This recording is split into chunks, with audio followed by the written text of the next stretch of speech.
Trial court के फैसले के खिलाफ दिल्ली हाईकोर्ट पहुंचे केजरीवाल, 24 मार्च तक सुनवाई की अपील की।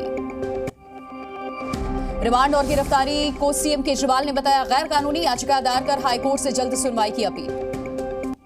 के कविता को राउज एवेन्यू कोर्ट में किया गया पेश, दिल्ली शराब नीति घोटाले में है गिरफ्तार। 26 मार्च तक ईडी के रिमांड पर के कविता, ईडी ने कोर्ट से की थी 5 दिनों के लिए रिमांड बढ़ाने की मांग। राउज एवेन्यू कोर्ट में के कविता ने गिरफ्तारी को बताया अवैध, कहा यह एक राजनीतिक मामला है। ईडी ने के कविता पर जांच में सहयोग न करने का लगाया आरोप, जमानत अर्जी का भी विरोध। दिल्ली की जनता के नाम केजरीवाल के संदेश को पत्नी सुनीता ने पढ़ा, बोली देश को समर्पित है जीवन, जल्द पूरा करेंगे वादा। केजरीवाल की गिरफ्तारी पर सुनीता केजरीवाल ने उठाए सवाल, कहा अरविंद केजरीवाल जल्द बाहर आएंगे। केजरीवाल की पत्नी सुनीता केजरीवाल ने कहा अरविंद केजरीवाल ने देश के लिए संदेश भेजा है, भारत को नंबर 1 देश बनाना है। 26 मार्च को भी केंद्र सरकार के खिलाफ हल्ला बोल करेगी आम आदमी पार्टी, 26 मार्च को करेंगे पीएम आवास का घेराव। केजरीवाल पर बीजेपी दिल्ली अध्यक्ष वीरेंद्र सचदेवा ने बोला हमला, कहा हमने भ्रष्टाचार के खिलाफ एक मुहिम चालू की है। वीरेंद्र सचदेवा ने दिल्ली के भ्रष्टाचार मुक्त सरकार बनाने का किया दावा, कहा हम दिल्ली में भ्रष्टाचार मुक्त सरकार चाहते हैं।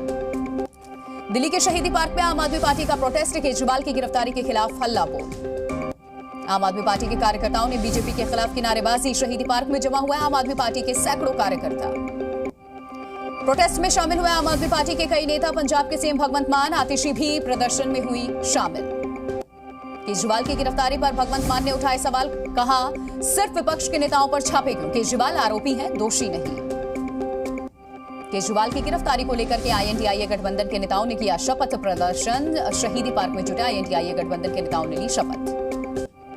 केजरीवाल की गिरफ्तारी के खिलाफ आईएनडीआईए गठबंधन ने किया प्रोटेस्ट, केंद्र सरकार के खिलाफ जमकर की नारेबाजी। केजरीवाल पर बीजेपी का निशाना, अनुराग ठाकुर बोले जो क्लीन चिट देते थे वो अंदर है, शराब से आपका रिश्ता क्या कहलाता है। केजरीवाल की गिरफ्तारी पर अन्ना हजारे ने लिखा पत्र, भ्रष्टाचार में गिरफ्तारी को बताया निराशाजनक।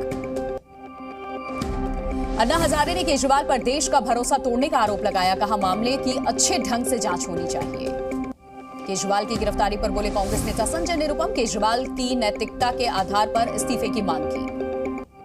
अखिलेश यादव ने केंद्र सरकार पर बोला हमला, कहा एजेंसियों के इस्तेमाल करके वसूली हुई है। बिहार में जल्द हो सकता है आईएनडीआईए गठबंधन में सीट बंटवारा, लालू यादव पर सीट शेयरिंग पर मुहर लगाएंगे, सूत्रों के मुताबिक खबर। बिहार में कांग्रेस को 6 सीट देने पर आरजेडी राजी हुई, कांग्रेस को पूर्णिया, मुजफ्फरपुर सहित 6 सीट मिल सकती है, सूत्रों के मुताबिक जानकारी। आईएनडीआईए गठबंधन में आरजेडी और लेफ्ट दलों ने उतारे उम्मीदवार, आरजेडी की सूची से कांग्रेस की बड़ी चिंता। बिहार में आरजेडी के बिना सीट शेयरिंग पर उतारे गए 13 उम्मीदवार, औरंगाबाद, नवादा, गया सहित कई सीटों पर नामों का ऐलान। आरजेडी के एक तरफा सिंबल बांटने से कांग्रेस नाराज है, सिवान, कटिहार और मधुबनी सीट को लेकर के गठबंधन में मतभेद। लोकसभा चुनाव को लेकर जेडीयू ने फाइनल किए उम्मीदवार, सूत्रों के मुताबिक 16 लोकसभा उम्मीदवारों का नाम फाइनल।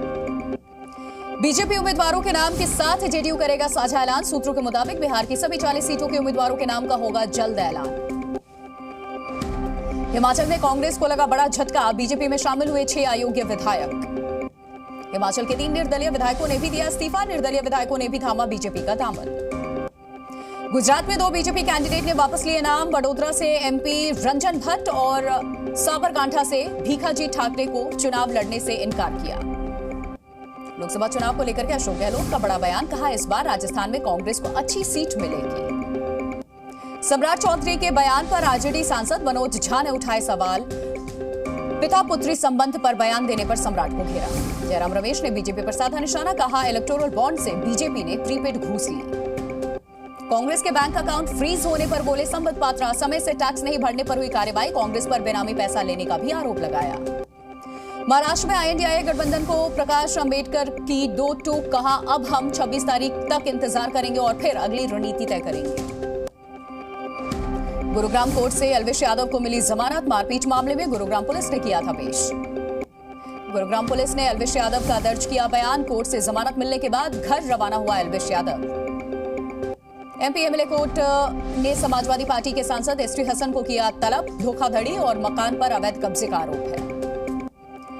आजमगढ़ में समाजवादी पार्टी के नेता धर्मेंद्र यादव के कार्यक्रम में मारपीट, समर्थकों में सेल्फी लेने के लिए हुई आपसी झड़प। एटीएस की पूछताछ में आतंकी हरीश फारूकी ने किया बड़ा खुलासा। हल्द्वानी रेलवे स्टेशन को बम से उड़ाने की थी साजिश। छत्तीसगढ़ के बीजापुर में सुरक्षा बलों और नक्सलियों में मुठभेड़। सुरक्षा बलों ने 2 नक्सलियों को मार गिराया। श्रीनगर में आम लोगों के लिए खुला एशिया का सबसे बड़ा ट्यूलिप गार्डन। पहले दिन हजारों की संख्या में पहुंचे पर्यटक। जम्मू कश्मीर के गुलमर्ग और पहलगाम में शून्य से नीचे पहुंचा तापमान में गिरावट दर्ज।